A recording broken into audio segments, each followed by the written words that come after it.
মধ্যে পিতা মাতার হক, পৃথিবীর মধ্যে 14টা হক। বাবারে প্রতিবেশীর হক তো আছেই, সন্তানের 14টা হক একটা বাবা মায়ের প্রতি। দুনিয়ার মধ্যে জীবিত থাকতে 7টা, দুনিয়া থেকে বিদায়ের পরে 7টা। এই 7 আর 7 14টা হক। এই হকগুলো যদি আদায় না করে দুনিয়া থেকে বিদায় হয়ে যাও, আল্লাহর কসম আল্লাহর আদালতে আপনি আমি ধরা পড়ে যাব। জোরে বলেন ঠিক কিনা? এই মা বললেন, বাবা চল যায় হাসান বসরির কদমের মধ্যে, চলো যায় গো। সন্তান কিছু কথা শোনে না, হঠাৎ সন্তান উঠতেও পারে না, বসতেও পারে না, কিছু খাইতে পারে না। মাকে ডাকতে বলে, মা ও মা, আমি হয়তো দুনিয়া থেকে বিদায় নিয়ে যাব, তোমাকে বলতে চাই আমি তোমার মাতাল ছেলে গো মা। এই মাতালকের জন্য মা, এই মাতাল সন্তানের জন্য তুমি যাও হাসান বসরির কদমের মধ্যে যাও। হাসান বসরি যেন আমারে তওবা করে দেয়, আমারে যেন আল্লাহ মাফ করে দেয়। হাসান বসরির কদমের মধ্যে গেলেন, আউলিয়ার কদমে গেলেন। হাসান বসরির কদমের যা মা ডাকতে বলে, আল্লাহর ওলি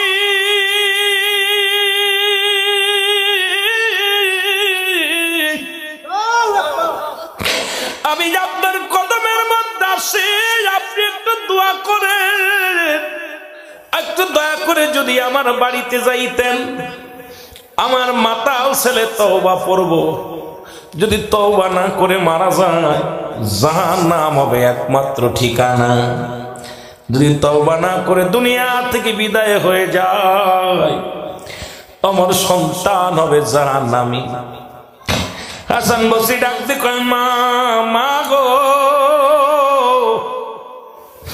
আমি তো তারে তওবা করাইতে পারবো না, আমি যেতেও পারবো না। তোমার মাতাল ছেলে যদি মারা যায় গো মা, মারা গেলে তার জানাজা পড়বো না, তার কবর দিব না, তার দাফন করাবো না, কাফন পরাবো না, হয়ে যাও। বাড়ি ফিরে আসলেন মা জননী, দরজা খুলে দেখে কলিজার টুকরা সন্তান পথের দিকে তাকায় আসে। ডাকতে বলে, মা, মা, হাসান বসরি আসছে নাকি গো মা?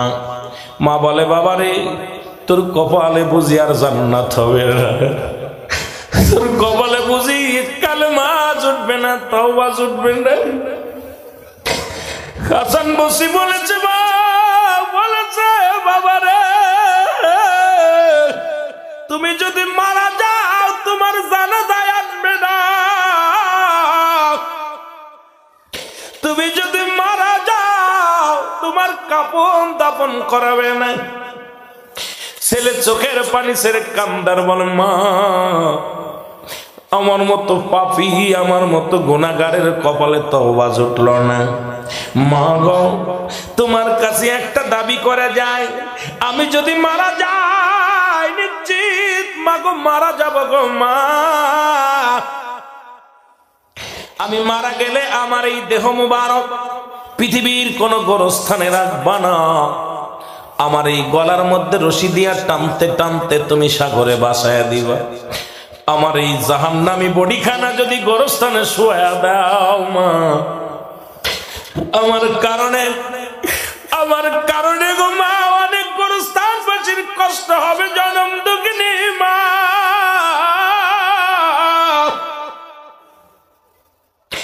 আমি মারা গেলে আমার গলার মধ্যে রশি দিয়ে টানতে টানতে রাস্তায় ফেলে দিবা, জঙ্গলে ফেলে দিবা, আমারও কোনো গোরস্থানে মাটি দিবা না রে মা। আমার মতো পাপী, আমার মতো গুনাহগার এই দুনিয়া থেকে বিদায়ের পর গোরস্থানে শুয়াইলে অন্য মানুষের কষ্ট হবে গো মা। এই কথা বলিয়াই সন্তান মারা গেল। আল্লাহু আকবার বলেন না? জনম দুঃখিনী মা দুটি আসল পেতে ডাকতে বলে, আমার মালিক,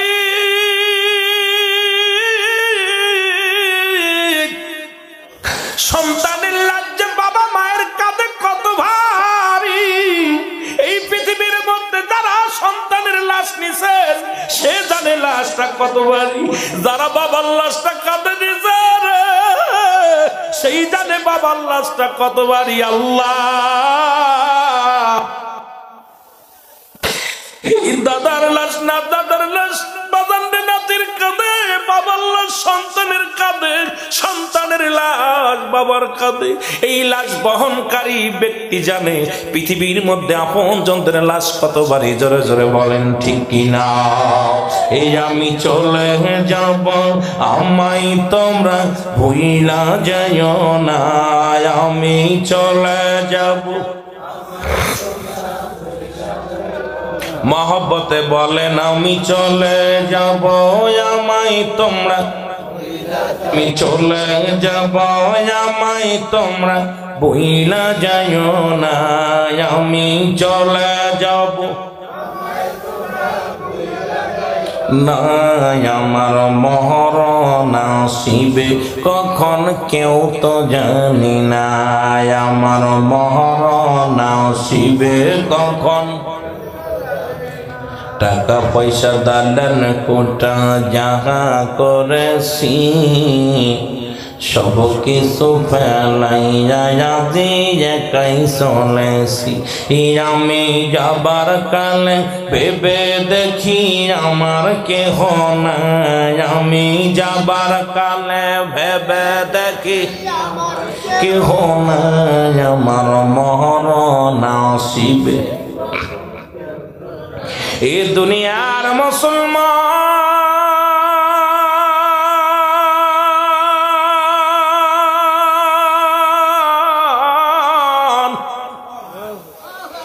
দরদি বন্ধুরা দিলের কান্ডা লাগা শোনো গো, জনম দুঃখিনী মা চোখের পানি সিরি সিরি কান্দে। দরজার মধ্যে টাস টাস করে 3টা আওয়াজ হয়। এইরকম আওয়াজ হয়, কে গো তুমি দরজায়? কয় মা দরজা খুলে দাও, আমি হাসান বসরি রহমাতুল্লাহ। জোরে জোরে চিল্লা বলা যাবে না মারহাবা। জনম দুঃখিনী মা একটা চিৎকার মেরে ডাকতে বলে হুজুর সেই আশা আসলেন আমার ঘরে, কিন্তু কলিজার টুকরো সন্তানের নসিবে কালেমা জুটল না রে। আপনি আমার ঘরের মধ্যে আগমন করলেন, আমার কলিজার টুকরার বেঁচে নাই নাই। হাসান বসরি ডাকতে বলে মা চোখের পানিটা মুছে ফেলো গো মা। মা গো তোমাকে যখন বিদায় করে দিলাম, যখন আমি তোমারে বিদায় করে দিয়া এর জোহরের নামাজটা আদায় করে যখন আমি যাই নামাজের পর ডান হাত মাথায় দিয়ে একটু শুয়েছিলাম, ওরে ইলহামের মাধ্যমে শুনতে পাইলাম হাসান আর ঘুমাস না, দূরে যা, তার জন্য উকলাতি করেছে জনম দুঃখিনী মায়। দূরে যাও, দূরে যাও, ওই সন্তানের তওবা কবুল করেছি আমি আল্লাহ। ওই সন্তান যখন কাকতি মিনতি করে চোখের পানি ছেড়ে কেঁদেছিল, মা জননী দুটি হাত উঠে আমার দরবারে হাত তুলেছিল, আর সঙ্গে সঙ্গে আমি আল্লাহ ওই সন্তানের তওবা কবুল করে নিছি, গুনাহ মাফ করে দিছি। হাসান বসরি তাড়াতাড়ি যাও, ওর মাকে তুমি সান্ত্বনা দাও, আর ওই ছেলের জানাজা, ওই ছেলের গোসল তুমি করাইবা, তুমি তার কাপন পরাইবা, তারে তুমি জানাজা দিবা, দাফন করাইবা, কারণ আমি আল্লাহ তার জন্য জান্নাত ওয়াজিব করে দিছি। কারণ এই দুনিয়ার মধ্যে পিতামাতা কত বড় নিয়ামত তার বুঝতে বাকি নাই রে ভাই।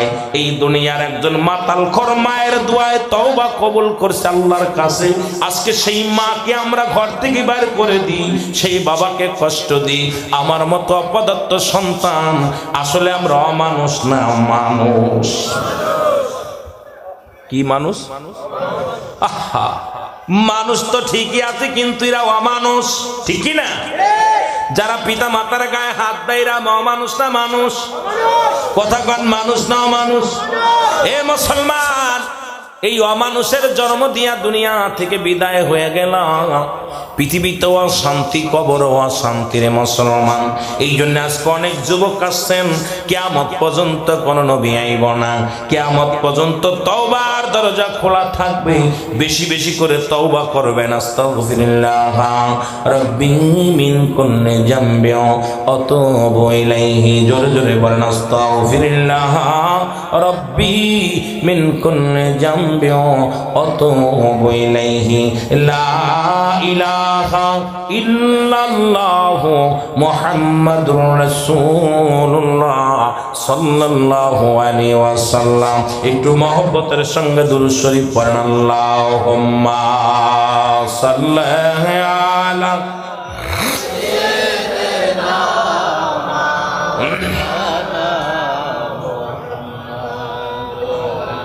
আমার ভাইরা, আমার বন্ধুরা, আমার গভীর মনোযোগ। যে কথা বলতেছিলাম, বেশি বেশি করে তওবা করবেন। কারণ পৃথিবীর মধ্যে আসার একটা সিরিয়াল আছে, যার কোনো সিরিয়াল নাই। কখন যেন দুনিয়া থেকে বিদায় হয়ে যায়।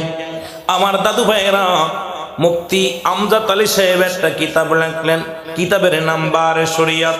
কিতাবের নাম কি? যেটা বলেন নাম কি? বাহারে শরিয়াত।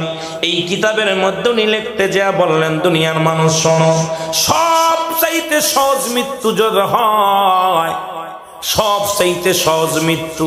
আমরা মনে করি রাতের অন্ধকারে ঘুমের ঘরে ঘুমায় আছে, খানা খাইতে যে মারা গেছে, নামাজে সিজদাগত অবস্থায় মারা গেছে, এই মওতটা মনে হয় সহজ মৃত্যু। এ মুসলমান, ৭০টা তাজা উটের গায়ের চামড়া জবাই না করিয়া উল্টো দিকে টান দিয়ে লবণ আর মরিচ লাগা দিলে যতটুকু যন্ত্রণা হয়, এর চাইতে ৭০ গুণ যন্ত্রণা হলো একটা সাধারণ মৃত্যু। আমার ভাইয়েরা, যারা মরণকালে পায়খানা করে দেয়, মরণকালে প্রস্রাব করে দেয়, মরণকালে যাদের চোখ দুটি বড় বড় হয়ে যায়, মরণকালে যাদের জিহ্বাটা বাইর হয়ে যায়, তাদের মরণটা কত কঠিন হয়, জোরে বলেন ঠিক কি না? আমার বাবারা, কত মানুষের দাফন করাইলা, কত মানুষের কাজ কাফন পরাইলা, কত মানুষের গোসল করাইলা। এই দুনিয়ার মধ্যে কোন দিন যেন বিদায় এসে যাবে।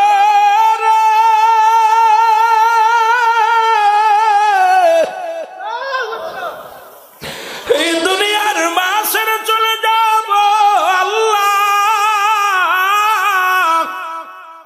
এই দুনিয়ার মধ্যে থাকবো না। কার জন্য ঘুষ খাও, কার জন্য সুদ খাও, কার জন্য জিনা করো, কার জন্য ব্যভিচার করো। এই দুনিয়ায় সম্পদ করলা, কত বাড়ি করলা, এই দুনিয়ার সম্পদ খাবে লোকে, তোমার দেহ খাবে পোকে। এই দুনিয়ার সম্পদ খাবে লোকে, সুদ খাইয়া, ঘুষ খাইয়া, বাড়ি করলা, গাড়ি করলা, সম্পদ নিয়ে মারামারি করবে ছেলে মেয়ে, পরিবার পরিজনেরা, কিন্তু তোমার এই গুনার বাগটা কেউ নিবে না। তুমি সুদ খাইয়া, ঘুষ খাইয়া দেহ করলা রে ভাই। এ মুসলমান, আপনাদের এই কুমিল্লাতে একটা মানুষ মারা গেছে, 18 বছর পরে লাশটা উত্তোলন হয়েছে, ফেসবুকে বিশাল ভাইরাল। অল পৃথিবীর মানুষ লাশটা দেখেছে রে মুসলমান।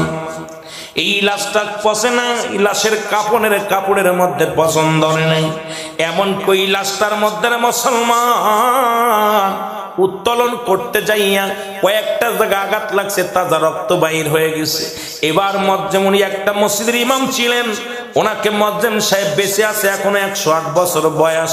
ওই মজ্জেম সাহেবকে জিজ্ঞাসা করা হলো, মজ্জেম সাহেব, ইমাম সাহেব এত আদৌ উনি কি ভালো মানুষ না কি মানুষ ছিল? ইমাম সাহেব বলে, আমার জানা মতে আমি কোনোদিন দেখি নাই তারে তাহাজ্জুদের নামাজ কাজা করতে। আমার জানা মতে আমি দেখি নাই ইমাম সাহেব কারুর বাড়ি দাওয়াত নিয়ে বাড়িতে যদি একটা ডিম তৈরি করছে, পরের বাড়ি যে ডিম খেয়েছে, বাড়িতে যদি মুরগির ব্যবস্থা করেছে ছেলে মেয়েদের জন্য, বাইরে যে মুরগি খেয়েছে, ইমাম সাহেব কোনদিন পারিশ্রমিক নাই না, এত কষ্ট জীবন যাপন করেছে। যদি কেউ খুশি হয়ে কোনটা দিচ্ছে, আগে জিজ্ঞেস এটা আমারে হালাল দিলে না হারাম দিলা, যদি তুমি হারাম দাও আমারে তুমি দান করো না, যদি তুমি এটা আমারে হালাল জিনিস দাও আমারে দাও। ইমাম সাহেব ওদের মারা গেছে 18 বছর পর্যন্ত লাশটা পচে নাই। আর এদের মতো দেহ করতে হবে রে মুসলমান। ছেলেকে প্রশ্ন করলো মিডিয়ায়, ছেলের মিডিয়াতে যায় বললেন ভাই আপনার বাবার কি অবস্থা? কয় আমার আব্বারে কোনোদিন দেখি নাই মুখ দিয়ে একটা ফায়সা কথা বলতে। আমরা সন্তানেরা কত অপরাধ করেছি, কোনোদিন আব্বা জান ধমক দেয় নাই, রাগ করে নাই, খালি বুঝাইছে, নামাজের জন্য তাকিদ দিছে। বলে একদিনের ঘটনা, আমি ফজরের নামাজটা পড়তে পারি নাই, আমার আব্বা জান আমার আম্মা জান রে বলে ওরে ভাত দিবা না। ও যে কাজা নামাজ আদায় করার পর আমার আম্মা আমার পাতে ভাত দিছে। আমার আব্বা জান কোনোদিন তাহাজ্জুদের নামাজ কাজা দেয় নাই, দুনিয়ায় কোনোদিন কাউকে ঠগায় না। এই দুনিয়ার মধ্যে এমন বাবা কয়জন আছে রে মুসলমান? শুনে নাও, 18 বছর কবরের মধ্যে থাকিয়াও কোনো কাপড়ের কাপড় পচে নাই। এমন দেহ গর্ব আমাদের বডিটাও যেন আল্লাহ যেন পোকামাকড় দিয়া না খাওয়ায়। এই দুনিয়ার সম্পদ খাবে লোকে, আমার আপনার বডি খাবে পোকে। এমন বডি বানাইবেন যেন আগুনেও ছয় না, মাটিতেও খায় না। জোরে জোরে চিল্লায় বলা যাবে না মারহাবা। আমার ভাইরা, আমার বন্ধুরা, আমার দুনিয়ার মুসলমান, মৃত্যুর যন্ত্রণার কথা বলতে চেয়েছিলাম কোথায়? এ মুসলমান শুনে নাও, বাদান নেই। ঈসা ইবনে মরিয়ম, মারহাবা বলেন না। ঈসা ইবনে মরিয়ম, মরিয়ম আলাইহিস সালাম ঈসা নবীরে ডাক দে বলে বাসায় আমার জন্য কিছু ফল নিয়ে আয়, আমি কিছু ফল খাবো, কিছু ফুল নিয়ে আয়, কিছু ফল নিয়ে আমি খাবো। মরিয়ম আলাইহিস সালাম যখন হুকুম দিলেন, ঈসা আলাইহিস সালাম মায়ের জন্য ফল আনার জন্য বাইর হয়ে গেলেন। আজরাইল আলাইহিস সালাম হযরত মরিয়ম আলাইহিস সালামের কাছে হাজির হয়ে গেল। আজরাইল এসে সালাম দা, আসসালামু আলাইকুম মা মরিয়ম।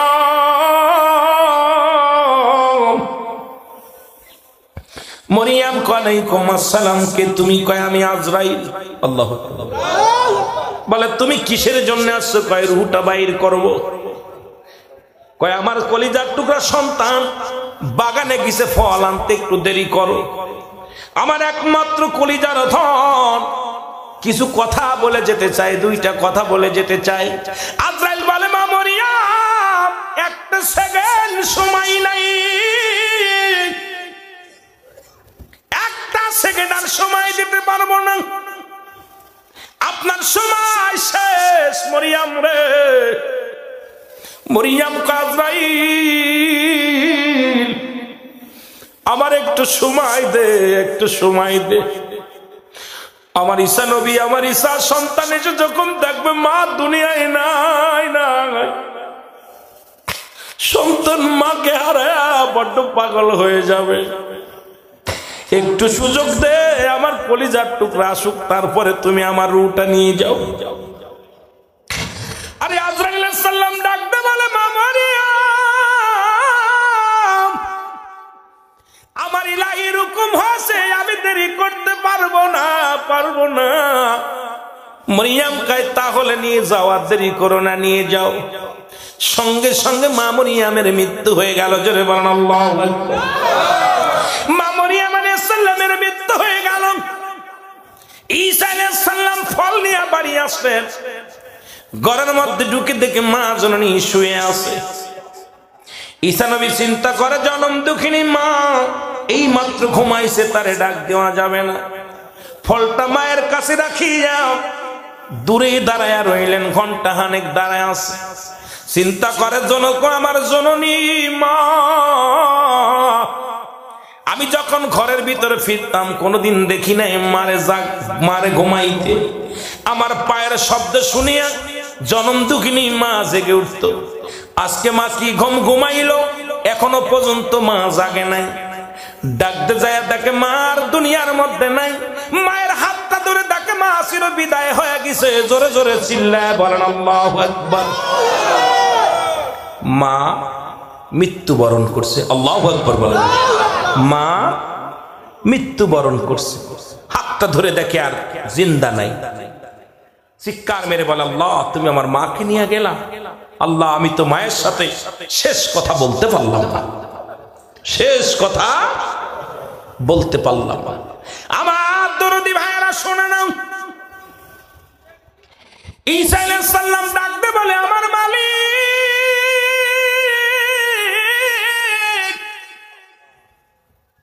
আমাকে একটু সুযোগ দাও, আমি আমার মাকে জিন্দা বানাইবো, মায়ের সাথে দুটি কথা বলবো। কয় দিলাম, তোর হুকুম দিলাম, যা। সঙ্গে সঙ্গে ঈসা আলাইহিস সালাম ডাক দিলেন মাকে, মা। সঙ্গে সঙ্গে মা লাফ উঠে পড়ছে, উঠে বলে বাবা ঈসা রে তুই আইসি? কয় হ্যাঁ। বাবা ফল নিয়ে আইসি? কয় আইসি বাবা, ফল নিয়ে আইসি।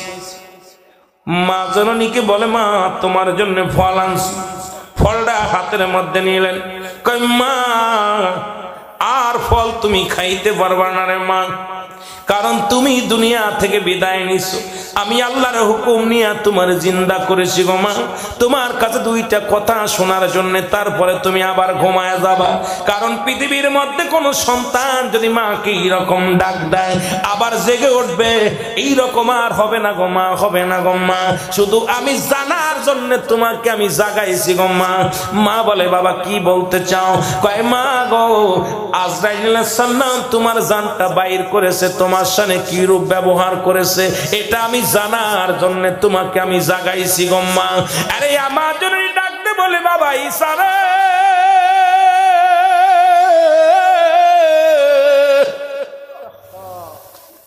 এই দুনিয়ার মধ্যে তোরে বানা, তুই দুনিয়ার মধ্যে যেদিন আগমন করেছিস এত কষ্ট হয় না, পৃথিবীর মধ্যে এত কষ্ট আমি কোনোদিন পাই নাই রে। আজরাইল আলাইহিস সালাম আমার সঙ্গে মনে হয় ভালো ব্যবহার করে নাই। আমার সমস্ত দেহটা পুড়ে জ্বলে ছাই হয়ে যায়, আমার অঙ্গ প্রত্যঙ্গ ব্যথা যন্ত্রণা, এত যন্ত্রণা পেয়েছি। ঈসা আলাইহিস সালাম ডাকতে বলে আজরাইল আয়। আজরাইল হাজির হয়ে গেছে। ডাকতে বলে আজরাইল রে, আমার মায়ের সঙ্গে কি ব্যবহার করেছো, কেমনে রুটা বাইর করেছো? আজরাইল কয় ও আল্লাহর নবী, পৃথিবীর মধ্যে সবার রূহ আমি কবজ করতে দুনিয়ার মধ্যে আগমন করি না। আমার মাথা থাকে আসমানে, পা থাকে জমিনের ভিতরে। আমি একমাত্র আল্লাহর মাহবুব বান্দাদের জানটা বাইর করার জন্য জমিনের মধ্যে নেমে আসি। তাদের অনুমতি নিই, তাদেরকে আমি সম্মান করি, ইজ্জত দিই, কোনোদিন জোরাজুরি করি না। আপনার মায়ের জানটা বাইর করেছি, আপনি জানেন না সারা আমি এত বড় দানব, সারা পৃথিবীর পানি যদি আমার মাথায় ঢেলে দেওয়া হয় একটু পানি গড়াইয়া জমিনের মধ্যে পড়বে না। আমি এত বড় দানব, যখন যখন কোনো খারাপ আত্মার রুহটা বাইর করি, যখন কোন জাহান্নামী মানুষের রুহটা বাইর করি, আসমান থেকে এমন একটা হুক্কার মারি, সঙ্গে সঙ্গে তার কলিজাটা ফেটে যায়, এই দুনিয়ার মধ্যে বিদায় হয়ে যায়, তার এত যন্ত্রণা দিয়ে মৃত্যু দিই। আপনার রুহটা বাইর করেছি, শুধু আপনার মায়ের মাথার উপরে আমি হাতখানা রেখেছিলাম। মায়ের বুকে দুধ খাইতে খাইতে সন্তান যেমনি ঘুমায়া যায়, তেমনি ভাবে আপনার মায়ের জানটা বাইর করেছি। আরে মারিয়াম আলাইহিস সালাম ডাকতে বলে আজরাইল, আজরাইল রে, এই মৃত্যু যদি এত কঠিন হয়, যাদের তুমি কষ্ট দিয়ে মৃত্যু দাও, যাদের মরণের সময় পায়খানা করে দেয়, প্রস্রাব করে দেয়, যারা মরণের সময় জিহ্বা বাইর হয়ে যায়, যাদের মরণের সময় চোখ দুটি বড় বড় হয়ে যায়, যাদের মরণের সময় একটা অঙ্গ পড়ে যায়, তাদের মৃত্যুটা কত কঠিন হয়। আমার ভাইরা, আমার বন্ধুরা,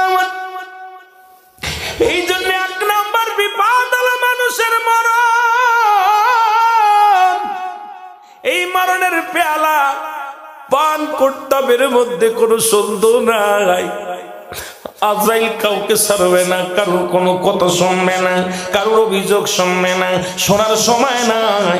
দেখা যাবে রে মুসলমান, গভীর মনোযোগ শোনো, কারণ সময় যখন ফুরিয়ে আসবে একটা মিনিটের বাঁচার সম্ভাবনা নাই। এরপরে দ্বিতীয় নাম্বার বিপদ হলো মানুষের কবর। বাবা 3 নাম্বার বিপদ হলো কিয়ামতের ময়দান। বাবা কবর বলতে বুঝায় আমরা মানুষের মৃত্যুর পর থেকে শুরু করে কিয়ামত পর্যন্ত জগৎটাকেই বলা হয় কবরের জগৎ। জোরে বলেন আল্লাহু আকবার। মৃত্যুর মধ্যে পড়ে থাকলে রাত কেটে যাবে, বাবারে আলোচনা শেষ হবে না। 2 নাম্বার বিপদ হলো মানুষের কবর। এই কবর বলতে বোঝায় মানুষের মৃত্যুর পর থেকে শুরু করে কিয়ামত পর্যন্ত জগৎটাকে কবর বলা হয়। দাদু ভাইয়েরা বুঝে নিবেন, আলোচনাটা জ্ঞান দেয়া শুনবেন। এই দুনিয়ার মধ্যে 1-2জন ফেরেশতা হলো কেরামন কাতিবিন, 2জন ফেরেশতা ভালো মন্দ লেখে। আজরাইল আলাইহিস সালাম রূহটা বাইর করে। প্রতিটা পানির জন্য একজন ফেরেশতা, খাবারের জন্য একজন ফেরেশতা, বাবা আপনার নিঃশ্বাস নেওয়ার জন্য একজন ফেরেশতা, দেখার জন্য একজন ফেরেশতা, চলার জন্য একজন ফেরেশতা, অসংখ্য ফেরেশতা আপনার জন্য নিয়োজিত করেছে আমার আল্লাহ। কিন্তু 2জন ফেরেশতা আছে নিয়োজিত তারা ভালো মন্দ লেখার জন্য, তাদের নাম হলো কিরামান কাতিবিন। যারা বলেন আল্লাহু আকবার। মৃত্যুর যখন হয়ে যাবে গো, এই মৃত্যুর পরে একজন ফেরেশতা কবরে আসবে। দাদু ভাইয়েরা শুনে নেন, আমরা জানি মৃত্যুর পরে কবরে আসবে। লাশ যখন কবরে শোয়া দেয় এরপরে আসবে কে বাদান, কে আসবে মুনকার নেকির ফেরেশতা সওয়াল জবাবের জন্য। এর আগে একজন ফেরেশতা আসবে, তার নাম হলো নোমান ফেরেশতা। আজকে আপনার আমলনামা নিজের হাতে লিখে দেওয়া লাগবে। দাদু ভাইয়েরা শুনে নেন, যার যার আমলনামা তার লেখা লাগবে। কেন আপনি বদমাইশি করবেন, কেন আপনি জিনা করবেন, কেন আপনি ঘুষ খাবেন, কেন আপনি সুদ খাবেন, কেন আপনি জিনা ব্যভিচার করবেন, কেন আপনি মিথ্যা বলবেন, কেন দুর্নীতি করবেন, কারণ আপনার নিজের হাতে নিজের আমলনামাটা লেখা লাগবে। আমার দাদু ভাইয়েরা শুনে নেন, কবরে শোয়ানো পরপরই আসবেন একজন ফেরেশতা, তার নাম হলো নোমান ফেরেশতা। জোরে জোরে বল আল্লাহু আকবার। 2 হাতের মধ্যে 2টা কাগজ থাকবে গো। একটা কাগজের মধ্যে থাকবে নাকি, আর একটা কাগজের মধ্যে থাকবে বদি। উঠো আয় বেলাতে উঠাবে বান্দা ওঠো, আমার নাম নোমান ফেরেশতা, আমি আইছি তোমারে জাগাইলাম। ওঠো বান্দা ওঠো, আর ঘুমায়ও না, তোমার আমলনামারে লিখে দাও। একটু পরে মুনকার নেকির কবরে আসবে, আমার দায়িত্ব তোমাকে জাগানো আর লেখানোর দায়িত্ব। বলবে বান্দা কি নিয়ে আইছো দাও, আমার সাথে দিয়ে দাও। এবং 40 বছর 50 বছরের জিন্দেগিতে যত ভালো কর্মগুলো করেছেন এই কাগজটা সর্বপ্রথম আমার আপনার হাতের মধ্যে দিয়া দেবে। বান্দারে তুমি 80 বছরের জিন্দেগি কত ওয়াক্ত নামাজ পড়েছো, কতটা রোজা রাখছো, কতটা কোরআন খতম দিচ্ছ, কতবার মানুষকে সালাম দিছো, কতবার জিকির করেছো, কতবার আল্লাহর ইবাদত বন্দেগীর জন্য মাশগুল হয়েছো, কত রাকাত তাহাজ্জুদের নামাজ পড়েছো, কতবার তুমি ভালো কাজে লিপ্ত হয়েছো, কত জায়গা মাহফিলে বসেছো, কত জায়গা আল্লাহর দ্বীনের কথা শুনেছো। জোরে জোরে বলেন মারহাবা। বান্দা হাতের মধ্যে নিয়ে আশ্চর্য হয়ে যাবে, হারে ভালো আমলগুলো পাইয়া খুশি হয়ে যাবে। বান্দারে বলবে বান্দা লেখো, নোমান ফেরেশতা বলবে লেখো। বলবে আমি লিখবো কেমনে, আমার তো কলম নাই, আমার কাছে তো কলম নাই। বলবে কলম হলো তোমার ডান হাতের শাহাদত আঙ্গুল মুবারক। আল্লাহু আকবার বলো। এই আঙ্গুলটার মধ্যে চুন লাগায় খাও। ও বাবা শুনে না, ওই আঙ্গুল দিয়া বিড়ি খাও। এই আঙ্গুল দিয়া দুনিয়ার অন্যায় অপরাধ করো না মুসলমান। এই আঙ্গুলটা হবে ইয়াউমুল কিয়ামতের ময়দানে তোমার কবরের ভিতরে যেদিন তোমার লিখতে দিবে ওই কোথায় নোমান ফেরেশতা, এই আঙ্গুলটা হবে কলম। ডাকতে বলবে বান্দা, ডাকতে বলবে ফেরেশতা রে, কলম আমি পাইলাম, কালি পাবো কই? বলবে কালি বান্দা তোমার মুখের থুতু মুবারক। মারহাবা বলেন না, আর একটু জোরে বলেন আল্লাহু আকবার। তোমার গালে থুতু মুবারক, এই থুতু মুবারক হবে কালি, আপনার গালের থুতু মুবারক হবে কালি। সেই মুখ দিয়া গাঁজা খাস না, সেই মুখ দিয়ে বিড়ি খাস না, এই সেই মুখ দিয়ে ইয়াবা খাস না, এই মুখ দিয়ে বিড়ি টান দিস না রে বাবা, এই মুখ দিয়ে মিথ্যা বলিস না, এই মুখ দিয়ে কাউকে গালি দিস না, এই মুখ দিয়ে কোনোদিন হারাম বক্ষণ করিস না। আজকে মাহফিলে যারা বসেছেন আমার যুবক বাবারা, তোদের হাতে ধরে বলে যায়, পায়ে ধরে বলে যায়, এই মুখটারে পবিত্র রাখ, এই মুখের মধ্যে গাঁজা ইয়াবা ফেন্সিডিল দিস না, এই মুখের মধ্যে হারাম কিছু বক্ষণ করিস না, এই মুখটারে পবিত্র রাখ, এই মুখ দিয়ে কাউকে গালি দিস না, এই মুখ দিয়ে কাউকে কষ্ট দিস না, এই মুখটা পবিত্র রাখ। ইয়াউমাল কিয়ামতের ময়দানে ওই কবরের মধ্যে এই মুখের থুতু মুবারক হবে সেদিন কালিরে মুসলমান। এই জন্য কালিটা ভালো রাখ, এই কালি যদি ভালো হয় তোরে লিখতে ভালো হইবে রে মুসলমান, কালিটা ভালো রাখ। আজ থেকে এই মুখ দিয়ে কোনো হারাম জিনিস ঢুকাস না, এই মুখ দিয়ে কাউকে কষ্ট দিস না, মুখ দিয়ে কাউকে গালি দিস না, এই মুখটা পবিত্র রাখ। এই পবিত্র রাখছে আমার আল্লাহ। 10 মাস 10 দিন যখন মায়ের গর্ভে ছিলাম আমার আল্লাহ তোমারে নাপাক পানি খাওয়াইছে, কিন্তু নাভির সঙ্গে নাভি জুড়াইয়া দিছে, মায়ের নাভির সঙ্গে নাভিটা। বাবারে যারা এই দুনিয়ার মধ্যে দেখছো মার নাভির সঙ্গে সন্তানের নাভিটা জুড়াইয়া দিছে। আল্লাহ কয় বান্দা যখন দুনিয়ার মধ্যে আসবে এই মুখ দিয়ে আমি আল্লাহর জিকির করবে, আমার নবীর দুরূদ পড়বে, এই মুখ দিয়ে কি করবে আল্লাহ আল্লাহ বলে ডাকবে, এই মুখ দিয়ে আমাকে স্বীকার করবে, এই মুখ দিয়ে ভালো কথা বলবে, এই জন্য এই মুখ দিয়ে কোরআন পড়বে, এই মুখ দিয়ে হাদিস পড়বে, এই মুখ দিয়ে পিতা মাতারে ডাকবে। এই জন্য আমার আল্লাহ এই মুখের মধ্যে নাপাক পানি দেন নাই। ও মুসলমান 10 মাস 10 মাস 10 দিন পর্যন্ত আপনারে আমার আল্লাহ খাওয়াইলো। ওই পেটের মধ্যে ওই কবরের মধ্যে, পেটও একটা কবর, এই দুনিয়ার মধ্যে জিন্দা কবর বাবা। 10 মাস 10 দিন ছিলাম মায়ের পেটে ওই কবরের মধ্যে। আজকে যেমন এই অন্ধকার কবরে শোয়া দিবে, একবার তো কবরের মধ্যে ছিলা, তোমার চিন্তা কেন হয় না রে বান্দা, তোমার কেন ভয় হয় না? ওই কবরের মধ্যে 10 মাস 10 দিন ছিল, আল্লাহ পাক পুত পবিত্র রাখছে তোমার মুখটা, এই জন্য রাখছে রে আল্লাহ। কয় বান্দা দুনিয়াটা যেমনি বানাইলাম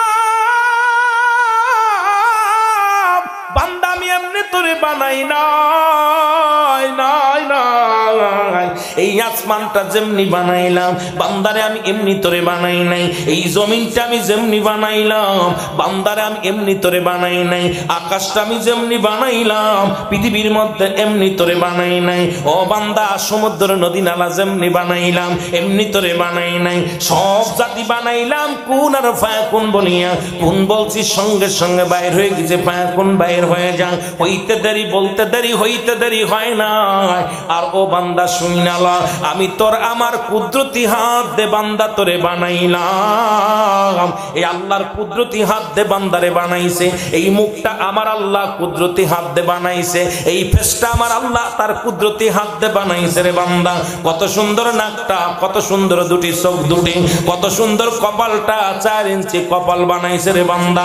এটা দিয়ে যখন সিজদা জমিনের মধ্যে মেরে দিবি আল্লাহু আকবার বলবি, আমার আল্লাহ অত্যন্ত খুশি হয়ে যায়, সঙ্গে সঙ্গে আল্লাহ গোলাম বলে স্বীকার করে নেয়। জোরে জোরে বলেন আমিন, আরো জোরে জোরে চিল্লায় বলেন আল্লাহু আকবার। এ দুনিয়ার মুসলমান,